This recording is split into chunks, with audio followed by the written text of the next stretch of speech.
После того, как я прогладила, я буду сейчас проверять размеры нашей детали и корректировать ее. Я смотрю, не сместился ли центр, чтобы здесь расстояние было одинаковое, потому что здесь будет строчка, это будет два кармана. Поэтому лучше всего измерять от середины, от центральной линии.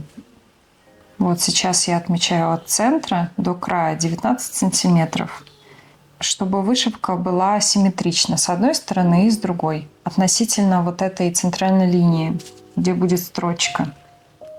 Дублировать флизелином эту деталь точно так же на махровом полотенце для того, чтобы оставалось место для вышивки.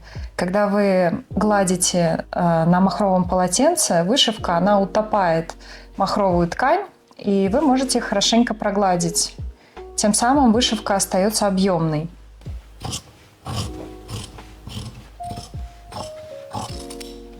Внешний карман состоит из внешней части и внутренней. Одну и другую я буду дублировать. У меня здесь два отреза флизелина. Дублирую я с помощью утюга с обратной стороны.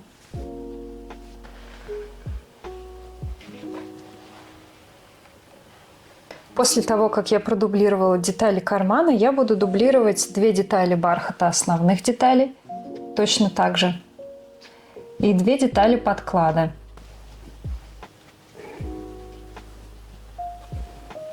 После того, как я продублировала все детали, я беру две основные бархатные детали, складываю лицом к лицу.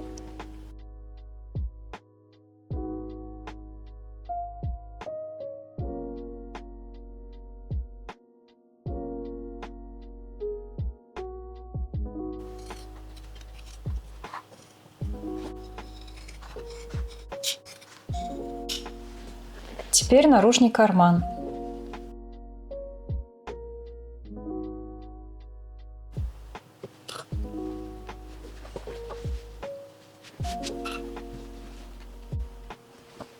Теперь на машинке я прошиваю здесь и здесь.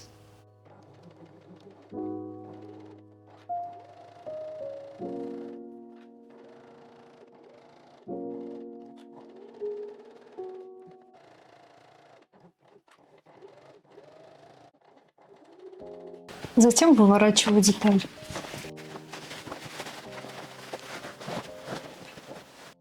И еще раз ее проглаживаю. Напомню, что глажу я основную деталь с вышивкой только на полотенце. После того, как вы прогладили основную ткань, нужно сделать строчку 0,3 см от верхнего края.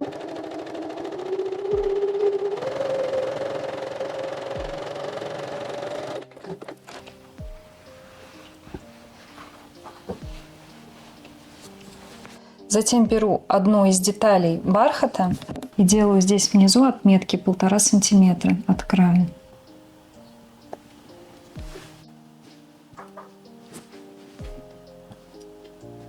Прошиваю на машинке вот здесь.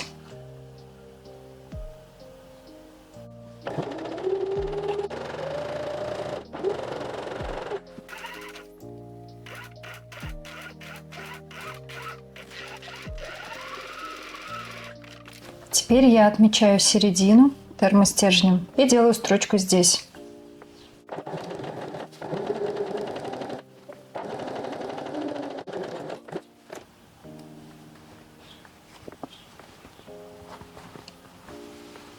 Четыре с половиной сантиметра,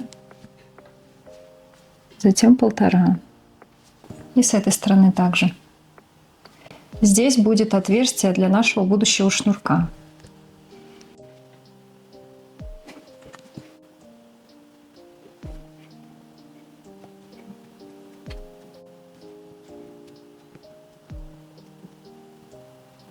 Также нужно сделать насечки здесь.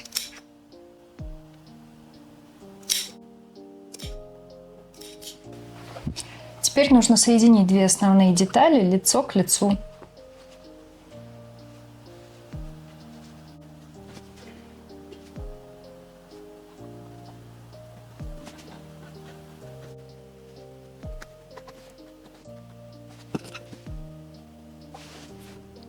Теперь нужно прострочить 3 стороны на машинке. 1, 2, 3. Эти участки нужно оставить. И потом мы смогли через них, через эти отверстия вставить шнурок.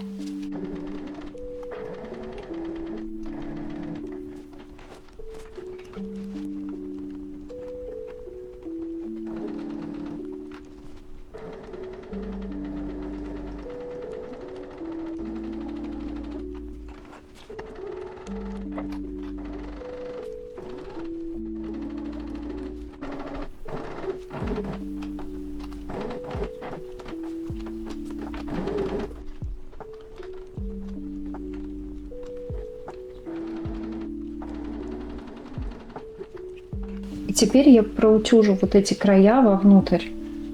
Это нужно сделать для того, чтобы потом легче было вставлять завязки с этой стороны и с этой. То же самое с другой стороны. Разгладить вот это место. Вот так шов. Нижние края складываем вот так. С одной стороны и точно так же с другой. Нужно будет прострочить на машинке 1 сантиметр от края. С одной стороны и с другой.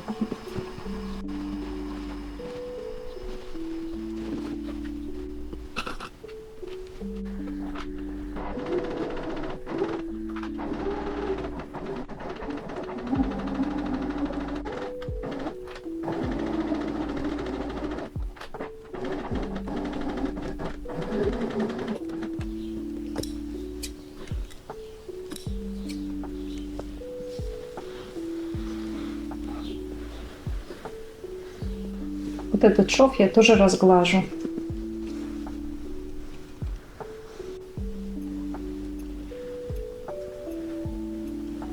Теперь аккуратно выворачиваем и проверяем.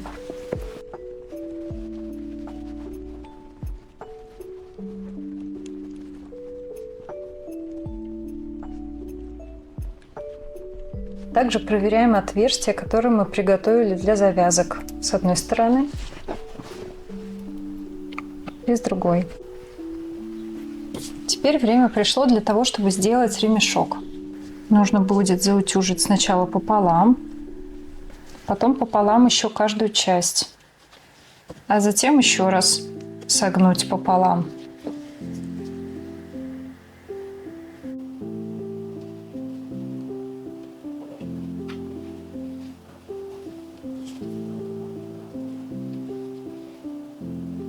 Теперь эти детали нужно прострочить с этой стороны, с этой вдоль.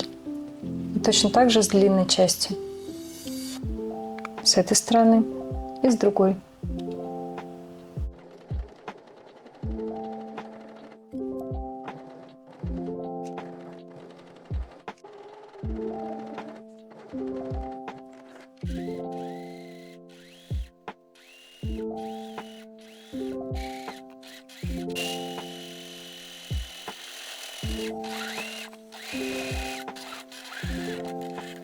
Два конца ремня нужно пришить к сумке.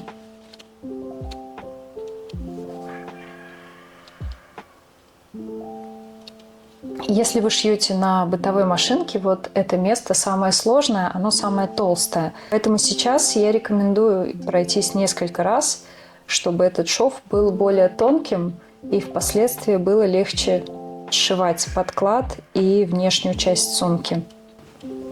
Сейчас нужно будет прошить с этой стороны и с другой на машинке. Совмещаю центральные части ремня и шов сумки и прошиваю.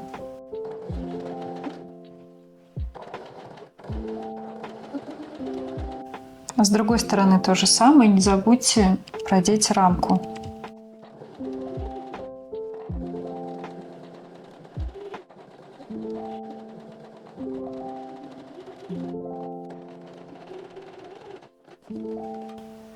Теперь пришло время сшить подклад.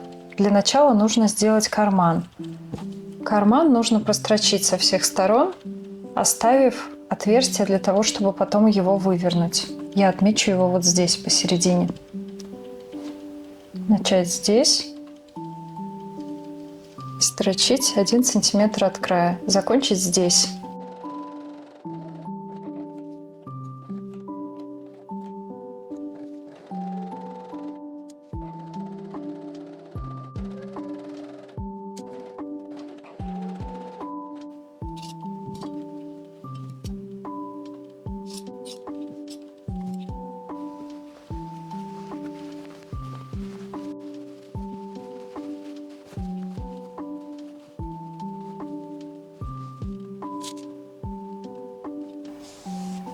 Я разглаживаю руками эту деталь и затем проглажу ее.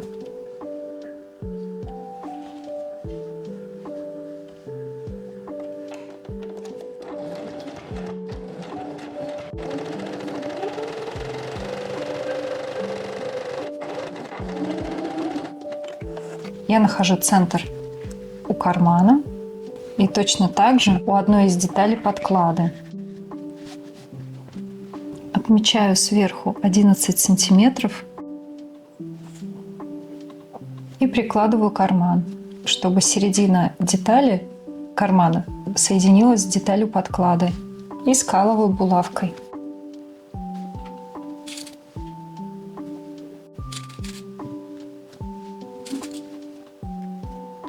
Теперь прошиваю вот здесь.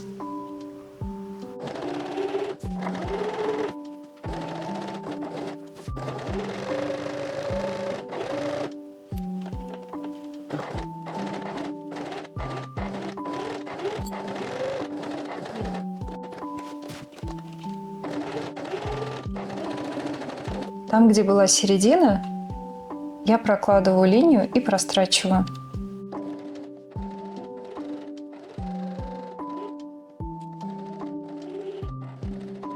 Теперь я беру вторую деталь подклада и совмещаю две детали вместе, лицо к лицу. Проверяю, чтобы отверстия в кармане были сверху. Скалываю.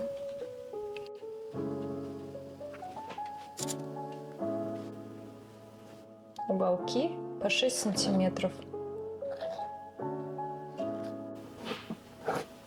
Теперь беру ножницы и вырезаю.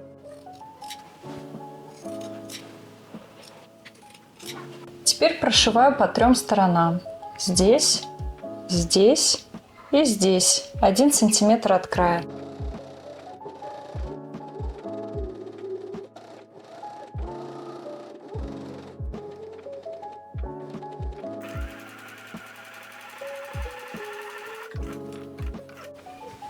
Теперь нижняя часть, углы сумки.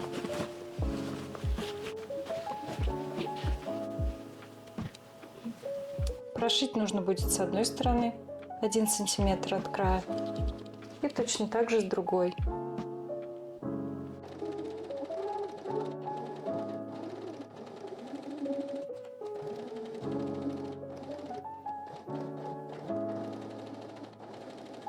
Мы шили подклад, наружную часть, теперь их нужно соединить. Мы берем подклад и вставляем туда бархатную часть. Я смотрю, чтобы карман был у задней стороны.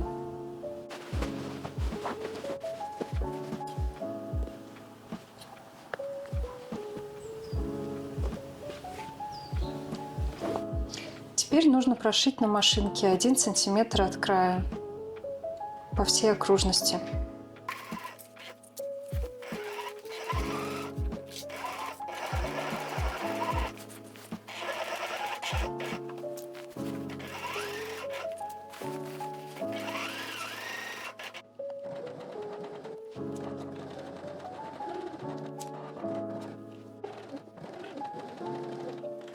После этого сумку можно вывернуть.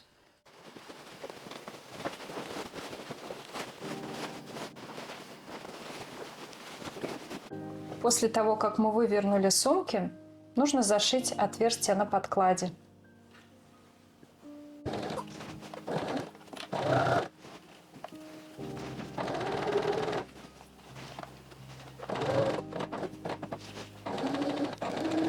После того, как мы зашили эту сторону, подклад можно завернуть вовнутрь сумки.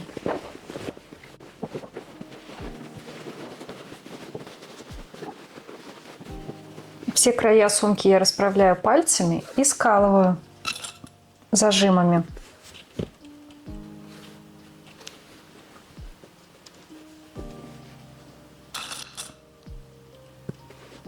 Теперь на машинке я прострочу по краю.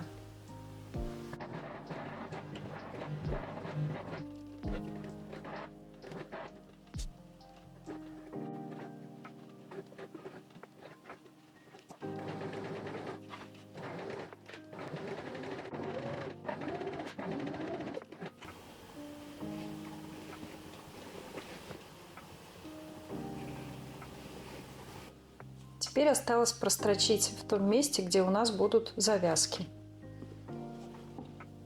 По этим линиям, которые мы с вами сделали. Вот здесь отверстие для того, чтобы пропустить завязки. Сейчас я буду делать строчку здесь, по всей окружности сумки, и здесь.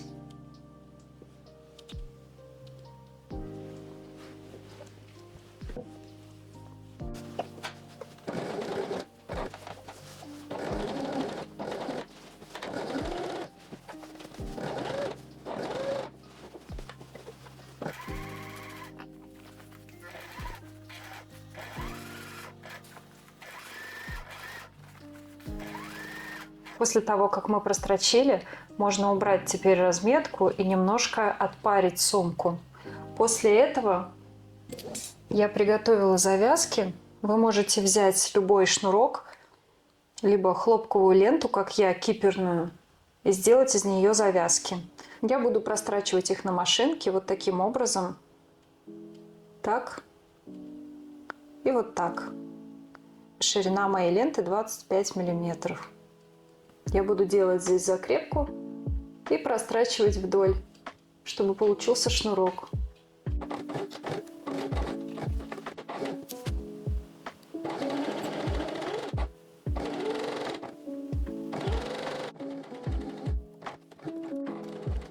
Завязки я подготовила, теперь буду продевать. Для этого мне понадобится английская булавка.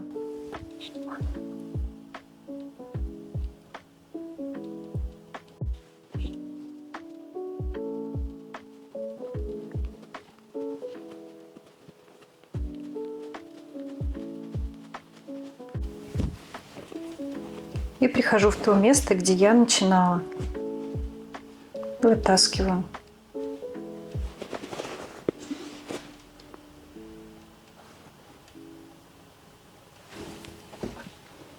Теперь то же самое с другой.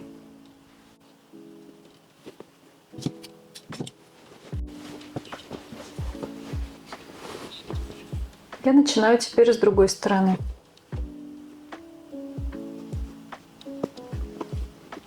И точно так же, как первую, продеваю по кругу.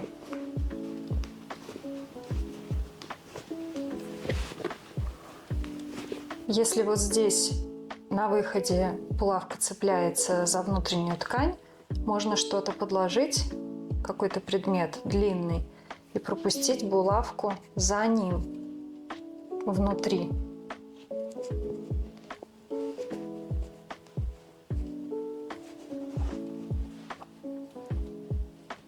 Тогда булавка легко выйдет.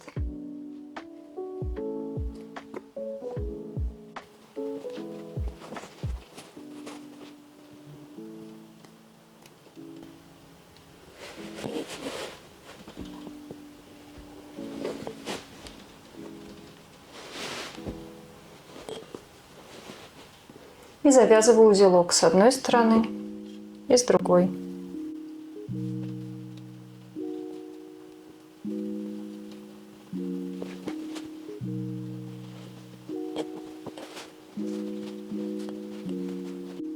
Теперь осталось сделать ремешок.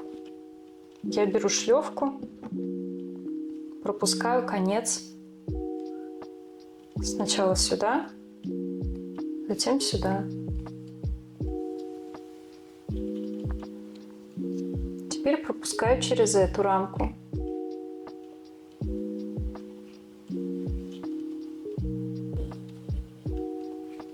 Теперь делаю свободную петлю и пропускаю еще раз.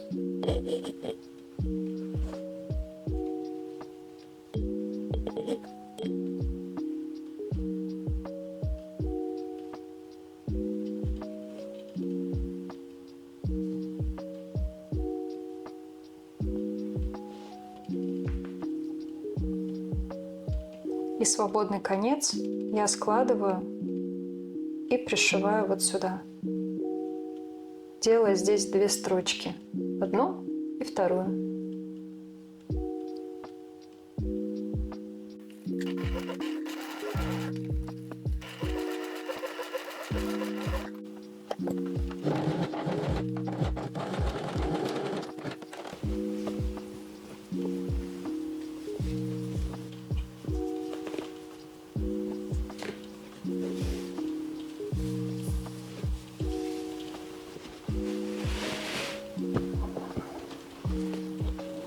Вот такой результат в итоге получился.